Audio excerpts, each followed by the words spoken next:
អ្នកវិទ្យាសាស្ត្របានដាក់ព្រលឹងបរិសុទ្ធចំណាស់ម្នាក់ដែលបានស្លាប់នៅក្នុងសំណាញ់ម៉ាញេទិកដោយលោតដើម្បីផ្ទៀងផ្ទាត់ថាតើមានព្រះឬអត់ប៉ុន្តែចម្លែកហាក់មានតែអាណាប៉ុណ្ណោះដែលឃើញទស្សនវិជ្ជានេះក្នុងក្រសែភ្នែកអ្នកដទៃមានតែសាកសពគ្មានចលនានៅក្នុងបន្ទប់ទោះបីជាយ៉ាងណាមិនយូរប៉ុន្មានព្រលឹងរបស់បុរសចំណាស់ចាប់ផ្ដើមធ្វើសកម្មភាពនិងតក់ស្លុតគាត់ចាប់ផ្ដើមលោតចុះលោតឡើងជាបន្តបន្ទាប់ហាក់បីដូចជាមានអ្វីមួយដែលគួរឲ្យភ័យខ្លាចកំពុងតែខិតជិតមកដល់គាត់ថែមទាំងអង្វរអាណាឲ្យជួយគាត់ផងដែរប៉ុន្តែវិនាទីបន្ទាប់បុរសចំណាស់ហាក់ដូចជាឃើញអ្វីមួយដែលធ្វើឲ្យគាត់ភ័យខ្លាចគាត់ញាប់ញ័រនៅជ្រុងម្ខាងដោយភ័យខ្លាចក្នុងពេលជាមួយគ្នានោះស្រាប់តែឧបករណ៍មួយបង្ហាញថាកម្លាំងមិនស្គាល់មួយកំពុងតែព្យាយាមទម្លុះសំណាញ់ម៉ាយេទិកមនុស្សគ្រប់គ្នាស្មានថាព្រះមកដើម្បីយកបុរសចំណាស់នោះចេញប៉ុន្តែអាណាដឹងច្បាស់ថាមិនមែនជាព្រះនោះទេវាជាអ្វីដែលធ្វើឲ្យបុរសចំណាស់ភ័យខ្លាចយ៉ាងខ្លាំងខណៈដែលអ្នករាល់គ្នាងឿងឆ្ងល់អំពីរឿងនេះអ្វីចម្លែកមិនស្គាល់មុខក៏បានទម្លាយនៅសំណាញ់ម៉ាញេទិកនោះ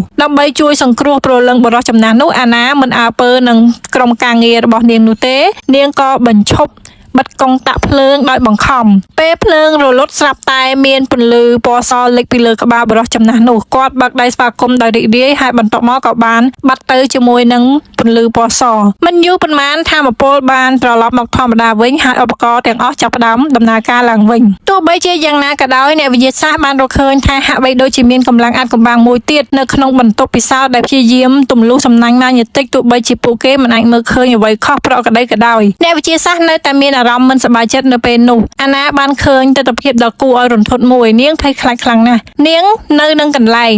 អ្នកវិទ្យាសាស្ត្របានសួរនាងថានាងបានឃើញអ្វីនាងធៀបនឹងប្រាប់ការពិតហើយវិញ្ញាណដែលនៅខាងក្នុងស្រាប់តែធ្វើកាយវិការទៅរកនាងឲ្យនៅស្ងៀមអ្នកវិទ្យាសាស្ត្របានដាក់ព្រលឹងបរិសុទ្ធចំណាស់ម្នាក់ដែលបានស្លាប់នៅក្នុងសំណាញ់ម៉ាញេទិកដោយលោតដើម្បីផ្ទៀងផ្ទាត់ថាតើមានព្រះឬអត់ប៉ុន្តែចម្លែកហាក់មានតែអាណាប៉ុណ្ណោះដែលឃើញទស្សនវិជ្ជានេះក្នុងក្រសែភ្នែកអ្នកដទៃមានតែសាកសពគ្មានចលនានៅក្នុងបន្ទប់ទោះបីជាយ៉ាងណាមិនយូរប៉ុន្មានព្រលឹងរបស់បុរសចំណាស់ចាប់ផ្ដើមធ្វើសកម្មភាពនិងតក់ស្លុតគាត់ចាប់ផ្ដើមលោតចុះលោតឡើងជាបន្តបន្ទាប់ហាក់បីដូចជាមានអ្វីមួយដែលគួរឲ្យភ័យខ្លាចកំពុងតែខិតជិតមកដល់គាត់ថែមទាំងអង្វរអាណាឲ្យជួយគាត់ផងដែរប៉ុន្តែវិនាទីបន្ទាប់បុរសចំណាស់ហាក់ដូចជាឃើញអ្វីមួយដែលធ្វើឲ្យគាត់ភ័យខ្លាចគាត់ញាប់ញ័រនៅជ្រុងម្ខាងដោយភ័យខ្លាចក្នុងពេលជាមួយគ្នានោះស្រាប់តែឧបករណ៍មួយបង្ហាញថាកម្លាំងមិនស្គាល់មួយកំពុងតែព្យាយាមទម្លុះសំណាញ់ម៉ាយេទិកមនុស្សគ្រប់គ្នាស្មានថាព្រះមកដើម្បីយកបុរសចំណាស់នោះចេញប៉ុន្តែអាណាដឹងច្បាស់ថាមិនមែនជាព្រះនោះទេវាជាអ្វីដែលធ្វើឲ្យបុរសចំណាស់ភ័យខ្លាចយ៉ាងខ្លាំងខណៈដែលអ្នករាល់គ្នាងឿងឆ្ងល់អំពីរឿងនេះអ្វីចម្លែកមិនស្គាល់មុខក៏បានទម្លាយនៅសំណាញ់ម៉ាញេទិកនោះ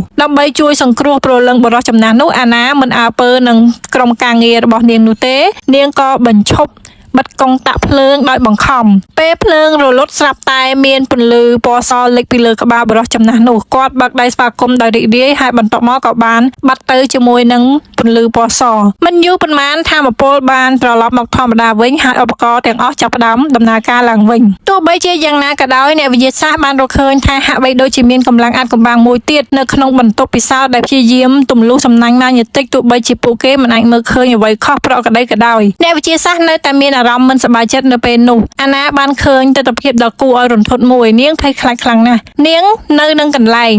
អ្នកវិទ្យាសាស្ត្របានសួរនាងថានាងបានឃើញអ្វីនាងធៀបនឹងប្រាប់ការពិតហើយវិញ្ញាណដែលនៅខាងក្នុងស្រាប់តែធ្វើកាយវិការទៅរកនាងឲ្យនៅស្ងៀម